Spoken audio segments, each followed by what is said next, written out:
श्रीमद् भागवत महापुराण। अभी तक हमने छठे अध्याय में विराट शरीर की उत्पत्ति को जाना कि किस प्रकार मुख से ब्राह्मण और भुजाओं से क्षत्रिय, जांघों से वैश्य और चरणों से शूद्र की उत्पत्ति होती है। और सभी धर्मों की सिद्धि का मूल सेवा ही बताया जाता है कि ब्राह्मण का धर्म मोक्ष के लिए है, क्षत्रिय का धर्म भोग के लिए, वैश्य का धर्म अर्थ के लिए और शूद्र का धर्म धर्म के लिए है। इस प्रकार प्रथम तीन वर्णों के धर्म अन्य पुरुषार्थ के लिए है, किंतु शूद्र का धर्म सौ पुरुषार्थ के लिए है। अतः इसकी वृत्ति से भगवान सदैव प्रसन्न रहते हैं। आज हम पढ़ेंगे 7वां अध्याय, विदुर जी के प्रसन्न। श्री सुखदेव जी कहते हैं, मैत्रेय जी का यह भाषण सुनकर बुद्धिमान व्यासनंद विदुर जी ने उन्हें अपनी वाणी से प्रसन्न करते हुए कहा। विदुर जी ने पूछा, ब्राह्मण, भगवान तो शुद्ध बोध स्वरूप निर्विकार और निर्गुण है, उनके साथ लीला से भी गुण और क्रिया का संबंध कैसे हो सकता है?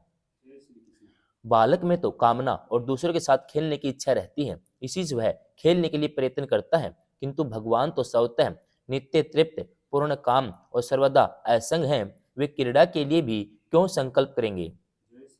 भगवान ने अपनी गुणमयी माया से जगत की रचना की है, उसी से वे इसका पालन करते हैं, फिर उसी से संहार भी करेंगे। जिनके ज्ञान का देश, काल अथवा अवस्था से अपने आप या किसी दूसरे निमित्त से भी कभी लोप नहीं होता, उनका माया के साथ किसी प्रकार का संयोग हो सकता है। एकमात्र ये भगवान ही समस्त क्षेत्र में उनके साक्षी रूप से स्थित हैं, फिर उन्हें दुर्भाग्य या किसी अन्य प्रकार के क्रम जनित क्लेश की प्राप्ति कैसे हो सकती है? भगवान, इस अज्ञान संकट में पड़कर मेरा मन बड़ा खिन्न हो रहा है, आप मेरे मन के इस महान मोह को कृपा करके दूर कीजिए। श्री सुखदेव जी कहते हैं, तत्व जिज्ञासु विदुर जी की यह प्रेरणा प्राप्त करके अहंकारहीन श्री मैत्रेय जी ने भगवान का स्मरण करके मुस्कुराते हुए कहा।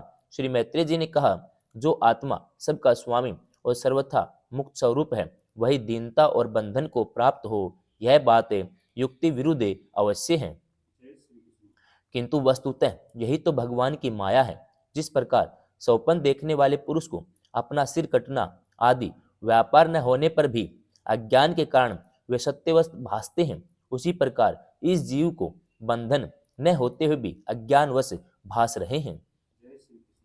यदि यह कहा जाए कि फिर ईश्वर में इनकी प्रतीति क्यों नहीं होती, तो इसका उत्तर यह है कि जिस प्रकार जल में होने वाले कंप आदि क्रिया जल में देखने वाले चंद्रमा के प्रतिबिंब में न होने पर भी भासती है, आकाश चंद्रमा में नहीं, उसी प्रकार देह अभिमानी जीव में ही देह के मिथ्या धर्मों की प्रतीति होती है, परमात्मा में नहीं। निष्काम भाव से धर्मों का आचरण करने पर भगवत कृपा से प्राप्त हुए भक्ति के योग द्वारा यह प्रतीति धीरे धीरे निवृत्त हो जाती है, जिसमें समस्त इंद्रियां विषयों से हटकर साक्षी परमात्मा श्री हरि में निश्चल भाव से स्थित हो जाती हैं। उस समय गाढ़ निद्रा में सोए हुए मनुष्य के समान जीव के राग, द्वेष आदि क्लेश सर्वथा नष्ट हो जाते हैं। श्री कृष्ण के गुणों का वर्णन एवं श्रवण अशेष दुख राशि को शांत कर देता है। फिर यदि हमारे हृदय में उनके चरण कमल की रज के सेवन का प्रेम जग पड़े, तब तो कहना ही क्या है। विदुर जी ने कहा, भगवान, आपके युक्ति युक्त वचनों की तलवार से मेरे संदेह छिन्न भिन्न हो गए हैं। अब मेरा चित्त भगवान की स्वतंत्रता और जीव की परतंत्रता दोनों ही विषयों में खूब प्रवेश कर रहा है। विद्वान, आपने यह बात बहुत ठीक कही कि जीव को जो क्लेश आदि की प्रतीति हो रही है, उसका आधार केवल भगवान की माया ही है। वह क्लेश मिथ्या एवं निर्मूल ही है, क्योंकि इस विश्व का मूल कारण ही माया के अतिरिक्त और कुछ नहीं है। इस संसार में दो ही प्रकार के लोग सुखी हैं, या तो जो अत्यंत मूढ़ अज्ञानग्रस्त हैं, या जो बुद्धि आदि से अतीत श्री भगवान को प्राप्त कर चुके हैं। बीच की श्रेणी के संशयापन लोग ही दुख भोगते रहते हैं। भगवान, आपकी कृपा से मुझे यह निश्चय हो गया कि ये अनात्म पदार्थ वस्तुतः है नहीं, केवल प्रतीत ही होते हैं। अब मैं आपके चरणों की सेवा के प्रभाव से उस प्रतीति को भी हटा दूंगा। इन श्री चरणों की सेवा से नित्य सिद्ध भगवान श्री मधुसूदन के चरण कमलों में उत्कट प्रेम और आनंद की वृद्धि होती है, जो आवागमन की यंत्रणा का नाश कर देती है। महात्मा लोग भगवत प्राप्ति के साक्षात मार्ग ही होते हैं। उनके यहाँ सर्वदा देव देव श्री हरि के गुणों का गान होता रहता है। अल्प पुण्य पुरुष को उनकी सेवा का अवसर मिलना अत्यंत कठिन है। भगवान, आपने कहा कि सृष्टि के आरंभ में भगवान ने क्रमशः महद आदि तत्वों और उनके विकारों को रचकर फिर उनके अंशों से विराट को उत्पन्न किया। इसके पश्चात वे स्वयं उसमें प्रविष्ट हो गए। उन विराट के हजारों पैर, जांघें और बाहें हैं। उन्हीं को वेद आदि पुरुष कहते हैं। उन्हीं में ये सब लोक विस्तृत रूप से स्थित हैं। उन्हीं में इंद्रिय विषय, इंद्रिय अभिमानी देवताओं के सहित 10 प्रकार के प्राणों का, जो इंद्रिय बल, मनोबल, शारीरिक बल रूप से 3 प्रकार के हैं, आपने वर्णन किया है। उन्हीं से ब्राह्मण आदि वर्ण भी उत्पन्न हुए हैं।